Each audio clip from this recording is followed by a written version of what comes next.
Dumating ang Life Renewal Christian Ministry. Hinanap ko yung dalawa kong anak, si Aileen at saka si Milty. Nung nakita ko sila, nagkaumpukan, may nagtuturo ng kantang This is the Day. Tinawag ako ni Ibi, Nanay, halika dito, pumasok ka. Meron lang kaming gustong ibahagi sa inyo. Sabi ko, sila na lang. Kasi hindi nga ako nakapag-asikaso ng hapunan, kakahanap ko sa dalawang to eh. O ikaw, yung kapatid mo ha, ingatan mo, sabay kayo umuwi. Dapat dalawa kayo. Umuwi ako kinabukasan, nagbabahay-bahay sila. Nakita ko sila doon sa kapitbahay namin.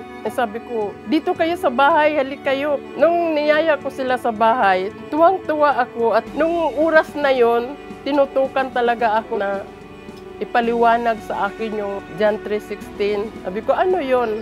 Yun na napaliwanag niya sa akin, natanggapin ko lang ang Panginoon bilang buhay na tagapagligtas. Magkakaroon daw ako ng buhay na may relasyon sa Diyos. Dito ako naliwanagan, dito naglinaw yung isip ko at nabago ako eh. Simula nung tinanggap ko ang Panginoon, nakilala ko siya, na siya pala ang talagang tunay na magbabago ng buhay ko.